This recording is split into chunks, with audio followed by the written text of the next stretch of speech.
ನಮಸ್ಕಾರ ಸ್ನೇಹಿತರೆ, ಎಲ್ರಿಗೂ ಕೂಡ ಬೆಳಗ್ಗೆಯಿಂದ ಒಂದಿಷ್ಟು ಮಾಹಿತಿಗಳನ್ನು ಹಂಚ್ಕೊಳ್ಬೇಕಾಗಿತ್ತು. ಸೊ ಅದಕ್ಕೋಸ್ಕರ ಈ ವಿಡಿಯೋ. ಆ್ಯಂಡ್ ಯಾರೆಲ್ಲ ಈ ವರ್ಷದ UPSC CSE ಅಪ್ಲಿಕೇಶನ್ ಆಗ್ತಾ ಇದ್ದಾರೆ ಸಿವಿಲ್ ಸರ್ವಿಸ್ಗೆ, ಸೊ ಏನಾದರೂ ಡೌಟ್ಸ್ ಇದ್ರೆ ದಯವಿಟ್ಟು ಕಾಂಟ್ಯಾಕ್ಟ್ ಮಾಡಿ. ಬೆಳಗ್ಗೆಯಿಂದ ತುಂಬ ಜನ ಸ್ಟೂಡೆಂಟ್ಸ್ ಕೆಲವೊಬ್ರು ಮೆಸೇಜಸ್ಸು ಮತ್ತು ಕಾಲಲ್ಲೆಲ್ಲ ಕೇಳ್ಕೊಂಡಿದ್ರು. ಆ್ಯಂಡ್ ಅಪ್ಲಿಕೇಶನ್ಗಳನ್ನ ಹಾಕ್ತಾ ಇದ್ದೀನಿ. ಬೆಳಗ್ಗೆಯಿಂದ ಒಂದು 6-7 ಅಪ್ಲಿಕೇಶನ್ ಹಾಕಿರುವಂಥದ್ದು ಬೇರೆ ಬೇರೆಯವ್ರಿಗೆ.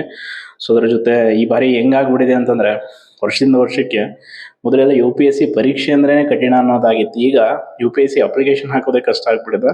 ಸೊ ಅಷ್ಟು ಟಫ್ ಮಾಡಿದ್ದಾರೆ. ಕಾರಣ ನಿಮ್ಗೆ ಗೊತ್ತಿದೆ, ಕಳೆದ ಬಾರಿ ಪೂಜಾ ಕೇಳ್ಕರ್ ಅಂತೇಳಿ ಕೆಲವೊಬ್ಬರು ಫೇಕ್ ಸರ್ಟಿಫಿಕೇಟ್ಸ್ ಎಲ್ಲ ಕೊಟ್ಟು ಸೆಲೆಕ್ಷನ್ ಆಗಿದ್ರು. ಸೊ ಅದು ಓಕೆ. ಬಟ್ ಇನ್ನೊಂದು ವಿಷಯ ಹೇಳಲೇಬೇಕು. ಏನು ಅಂತಂದರೆ, ಮಹಾರಾಷ್ಟ್ರದ್ದು ಒಂದು ಕೋರ್ಟ್ ನಿನ್ನೆ ಮಧ್ಯಂತರ ಆದೇಶವನ್ನು ನೀಡಿದ್ದಕ್ಕೆ ಸಂಬಂಧಪಟ್ಟಾಗೆ ತುಂಬ ಚರ್ಚೆ ಆಗ್ತಾ ಇದೆ. ನೋಡಿ, ಮಹಾರಾಷ್ಟ್ರದಲ್ಲಿ ಈ ಹಿಂದೆ ಮರಾಠ ರಿಸರ್ವೇಷನ್ಗೂ ಕೂಡ ಸುಪ್ರೀಂ ಕೋರ್ಟ್ ಅದನ್ನು ಕ್ಯಾನ್ಸಲ್ ಮಾಡಿರುವಂಥದ್ದು.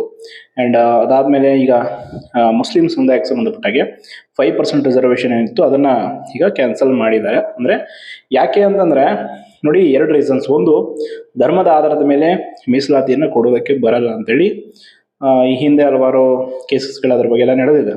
ಸೊ ಅದು ಕೂಡ ಒಂದು. ಆ್ಯಂಡ್ ಇಂದಿನ ಸರ್ಕಾರ ಏನು ಮಾಡಿತ್ತು, ಮಹಾರಾಷ್ಟ್ರದಲ್ಲಿ ಮೀಸಲಾತಿಯನ್ನು ಹೆಚ್ಚುವರಿ ಮಾಡಿ ಹೋಗಿದ್ದಂಥ ಗೌರ್ಮೆಂಟ್ ಆರ್ಡರ್ GO ಏನಿತ್ತಲ್ಲ, ಸೊ ಅದು ಅಲ್ಲಿ ಏನು ಸದನದಲ್ಲಿ ಅಂಗೀಕಾರ ಆಗಿದ್ದಿಲ್ಲ. ಕಾರಣ ಸರ್ಕಾರ ಆದಮೇಲೆ ಈಗ ಹೊಸ ಸರ್ಕಾರ ಬಂದ ಮೇಲೆ ಅದು ಹಾಗೆ ಪೆಂಡಿಂಗ್ ಉಳ್ಕೊಂಡು ಅದು ಒಂದು ಪ್ರಾಬ್ಲಮ್ ಆಯಿತು. ಆ್ಯಂಡ್ ಇನ್ನೊಂದನ್ನ ಕೋರ್ಟಲ್ಲಿ ಕ್ವಶನ್ ಮಾಡಿದರು.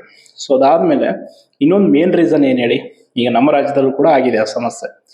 ರಿಸರ್ವೇಷನ್ ಲಿಮಿಟ್ ಕ್ರಾಸ್ ಆಗಿದೆ. ಅಂದರೆ ಸುಪ್ರೀಂ ಕೋರ್ಟ್ನ ಒಂದು ಆದೇಶದ ಪ್ರಕಾರ ಏನು 50% ಇರಬೇಕು, ಬಟ್ ಅದಿಲ್ಲ, 56 ಇದೆ ಈಗ ನಮ್ಮ ಸ್ಟೇಟ್ದು. So even same as it is ಮಧ್ಯಪ್ರದೇಶದ್ದು ಕೂಡ ಹಾಗೆ ಇರೋದ್ರಿಂದ ಅಲ್ಲಿ ಸರ್ಕಾರ ಎಚ್ಚೆತ್ಕೊಂಡು ಬಟ್ ನಾನದರ ಪರವಾಗಿಲ್ಲ. ಅದು ಅವ್ರು ಏನು ಮಾಡಿದ್ರು ಡೆಸಿಷನ್ ಅವ್ರಿಗೆ ಬಿಟ್ಟಿದ್ದು.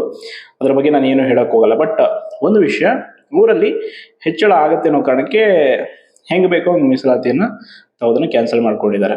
ಅಲ್ಲಿ ಆ ವಿಷಯಕ್ಕಾಗಿ ಈಗ ಚರ್ಚೆಗಳು ಪರ ವಿರೋಧ ಎಲ್ಲ ನಡೀತಾ ಇದೆ. ಸೊ ಇವನೀಗ ನಮ್ಮ ರಾಜ್ಯದಲ್ಲೂ ಕೂಡ SC/ST ಅವರಿಗೆ ಹೆಚ್ಚುವರಿಯಾಗಿ ಮೀಸಲಾತಿ.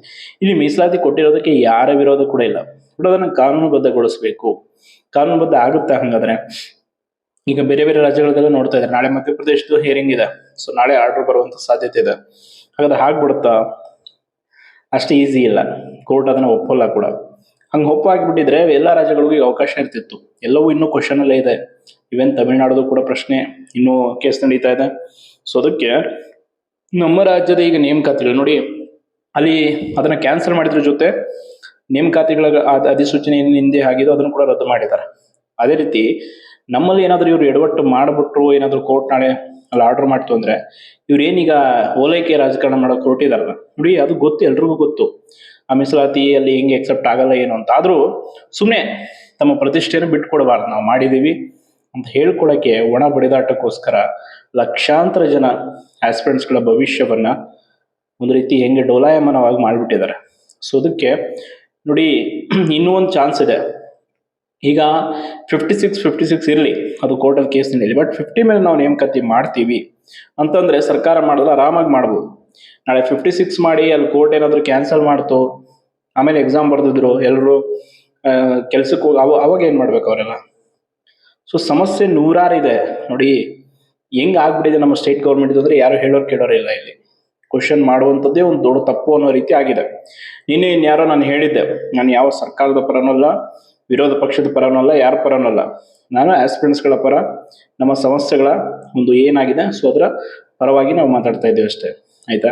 ಕೆಲವರು ಬಂದು ಹೇಳ್ತಾ ಇದ್ರಿ ಸೆಂಟ್ರಲ್ GST ಸರಿಯಾಗಿ ಡಿಸ್ಟ್ರಿಬ್ಯೂಟ್ ಆಗುತ್ತಾ, ಅದಾಗುತ್ತೆ ಬಿಡುತ್ತೋ ಅನ್ನುವಂಥದ್ದು ಅವ್ರಿಗೆ ಬಿಟ್ಟಿದ್ದು. ನಾವು ಅದ್ರ ವಿರುದ್ಧ ಅದು ಸಮಸ್ಯೆ ಆಗಿದ್ರೆ ಅದ್ರ ಬಗ್ಗೆ ಮಾತಾಡ್ತಿದ್ವಿ. ಸದ್ಯಕ್ಕೆ ಏನು ಸಮಸ್ಯೆ, ನಮ್ಮಲ್ಲಿ ನೇಮಕಾತಿ ಮಾಡ್ತಾ ಇಲ್ಲ, ರಿಸರ್ವೇಷನ್ ಇಶ್ಯೂಸ್ ಇದೆ. ಸೊ ಅದನ್ನು ಕ್ಲಿಯರ್ ಮಾಡಿ ಅಂತ ನೋಡಿ. ಇನ್ನೊಂದು ಸ್ವಲ್ಪ ದಿನಕ್ಕೆ ಹೋಗ್ಬಿಟ್ರೆ GM ಕ್ಯಾಂಡಿಡೇಟ್ಸ್ಗಳು ಕಾಂಪಿಟೇಟಿವ್ ಎಕ್ಸಾಮ್ಸ್ ಎಷ್ಟು ಸ್ಟ್ರಗಲ್ ಆಗುತ್ತೆ ಅಂದ್ರೆ ಈಗ ಆಲ್ರೆಡಿ ಆಗಿದೆ.